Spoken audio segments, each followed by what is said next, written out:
En synthèse de cette séquence, vous percevez sur cette diapositive, en haut à gauche, un émetteur et en haut à droite, un récepteur. Tous les deux, de manière alternative, sont émetteurs et récepteurs. Pour communiquer ensemble, ils utilisent les trois canaux suivants. 1. Le verbal. 2. Le paraverbal. 3. Le non-verbal. Le verbal correspond aux mots.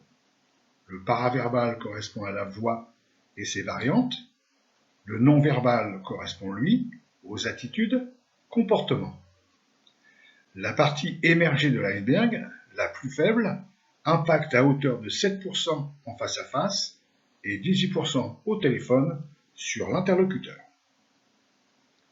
La partie immergée de l'iceberg, la plus importante, impacte à hauteur de 93% en face à face, soit 38% au niveau paraverbal et 55% au niveau non verbal.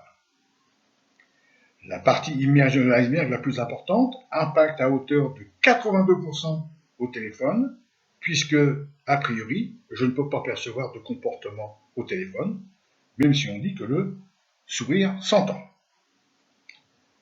Je rappelle que le verbal représente le contenu de la communication et que le paraverbal et le non-verbal représentent la relation avec l'autre. Et enfin, le paraverbal plus le non-verbal sont le fruit de ce que je ressens, c'est-à-dire les états internes. Nous communiquons essentiellement à partir du paraverbal et non-verbal qui représente associé 93% de l'interaction. Ça veut donc bien dire que nous communiquons prioritairement d'état interne à état interne.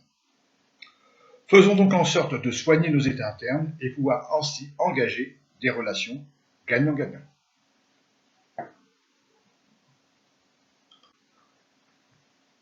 En synthèse de cette séquence, vous percevez sur cette diapositive, en haut à gauche, un émetteur et en haut à droite, un récepteur. Tous les deux, de manière alternative, sont émetteurs et récepteurs. Pour communiquer ensemble, ils utilisent les trois canaux suivants. 1. Le verbal. 2. Le paraverbal. 3. Le non-verbal. Le verbal correspond aux mots. Le paraverbal correspond à la voix et ses variantes. Le non-verbal correspond, lui, aux attitudes, comportements. La partie émergée de l'iceberg, la plus faible, impacte à hauteur de 7% en face à face et 18% au téléphone sur l'interlocuteur. La partie immergée de l'iceberg, la plus importante, impacte à hauteur de 93% en face à face, soit 38% au niveau paraverbal et 55% au niveau non verbal. La partie immergée de l'iceberg la plus importante impacte à hauteur de 82% au téléphone, puisque, a priori, je ne peux pas percevoir de comportement au téléphone, même si on dit que le sourire s'entend. Je rappelle que le verbal représente le contenu de la communication et que le paraverbal et le non-verbal représentent la relation avec l'autre. Et enfin, le paraverbal plus le non-verbal sont le fruit de ce que je ressens, c'est-à-dire les états internes. Nous communiquons essentiellement à partir du paraverbal et non-verbal qui représente associé 93% de l'interaction. Ça veut donc bien dire que nous communiquons prioritairement d'état interne à état interne.